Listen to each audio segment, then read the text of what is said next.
This is Tom O'Neill of The Envelope with Angela Lansbury, 4-time Tony Award winner, who has never lost. You're 4 for 4. And now, of course, nominated for the first time for a dramatic role for Deuce. If you win one more time, you will tie the record that Julie Harris has as Broadway's biggest winner. Not that there should be pressure on you, but what do you think? Well, I'm so amazed to find myself in a position of being nominated again, you know, after these many years, and it was totally unexpected. You know, it was just out of the blue. I couldn't believe it. 25 years you've been away from Broadway. Yeah. Why now? Why come back now? It just happened really by mistake. I hadn't intended to come back to Broadway. I didn't make a concerted effort to come back to Broadway.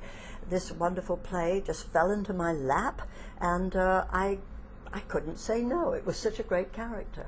You know, and actors are always thrown by being offered something which they can't refuse, and this was one of those instances. You can't say no to Terrence McNally. No, you cannot. You're absolutely right. Yes. But these other 4 Tonys you won were all in the musical category. That's true. That's interesting. Your first one was Mame. Do you have recollections about those years at the Tonys? You won for Mame, then Dear World, then Gypsy, then Sweeney Todd. What memories do you have of those Tony years and races? Well, in the first place, the Tony that I got from Mame, it was not a big deal at all. We just went and we had dinner in a big hotel, and if I'm not mistaken, I was given the Tony by Ray Milland, who was a movie star, of course, a giant movie star in those days. And Bea and I and little Frankie Michaels, we all got our Tonys on that occasion as sitting around a hotel table and going up to a small podium. You know, it was very low-key indeed. And then, of course, the next time it got a little bit more exotic, and then, of course, then the Tonys, suddenly I found myself, I was the hostessing the Tonys, you know, in 1987, 88, and 89, and it was huge. Everybody was excited, and we all got dressed up, and there was a red carpet, and it was great, you know, and it was a whole big affair. So I've experienced many different kinds of Tonys. Of course, I did not win them those years. I wore them won the Tony other years, but it was usually in a theater, and that was the great thing. And you were surrounded with your peers, and the audience was sparkling and glamorous and great, and it was all a Broadway theater, you know. The Tonys started very modestly. They were bestowed at the canteen in Broadway. You remember some of those early years, what it was like, right? Oh, I do. I don't remember so much the Tony Awards. I just remember the stage door canteen, which, you know, was a famous place where the soldiers went, and us girls who were students, you know, went in and played. We danced with them, and we ate coffee and donuts and all that kind of stuff. That was my early years as a student in New York. When you went on to host the Tonys, you've hosted them more than anyone else.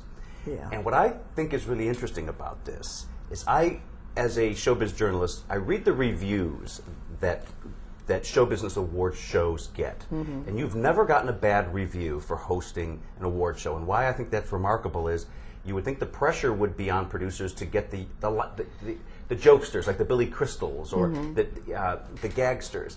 When they ask Angela Lansbury to host an event, and you've hosted the Emmys as well, you're doing it as ringmaster, as kind of like the grand dame. And it works so well that you're impressing the critics. How do you make that work? Well, first of all, you have to have a really good series behind you. And I had Murder, She Wrote. Now, let's face it, you know, I was kind of the queen of CBS in those days.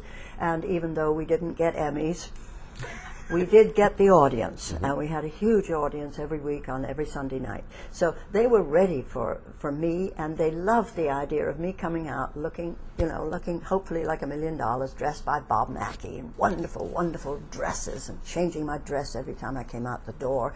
And all of that added to the drama and the glamour of the evening. In other words, we made it a very glamorous event. And we also showed the best of Broadway. And that was the important thing. We were selling Broadway. And for me to have that opportunity when I was stuck in television, I say stuck advisedly, it was a very good place to be stuck, believe me. I'm very, very grateful that I was. However, it was not my life in the theater. That was my life in television. Now it's over. I'm back in the theater. So, wonderful.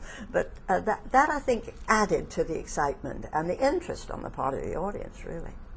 You mentioned the Emmy Awards. You've unfortunately not won 18 times.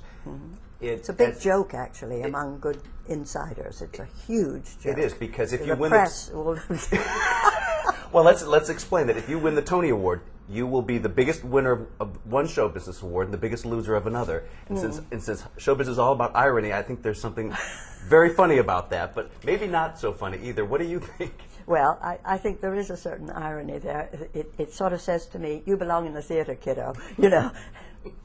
But you know why, of course, because you've been through this process, what happened to you at the Emmy Awards. Yeah. You were competing with a murder mystery against really complex dramas like Picket Fences and Cagney and Lacey, and it's a juried award, so there would be only about 70 people on a jury who are sizing up the Jessica Fletcher role against Kathy Baker going through menopause and a marriage bust-up on Picket Fences. It was kind of hard to beat that. Yeah, so China Beach, you know, and all those were great dramatic shows that gave the actresses wonderful opportunities to play complex, difficult roles and to bring them off like gangbusters. I didn't, you know, I understood. I knew that we needed a category of our own, and we never got it, unfortunately. And I hope I think it's changed, but I don't really know. I don't follow it anymore, but certainly there should be a category for mystery. There should be, yeah. I know.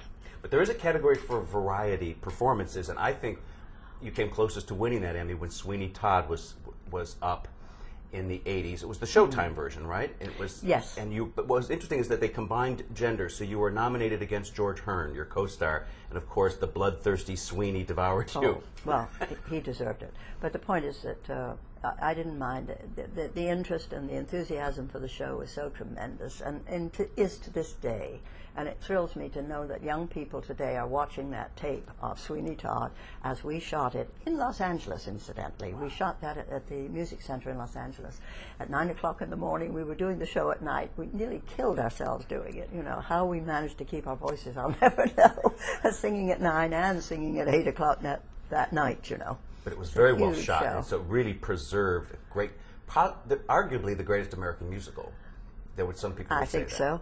And to have been associated with that, I mean, I consider that is such an honor, really. I'm so glad and so proud that I got to do it when I did.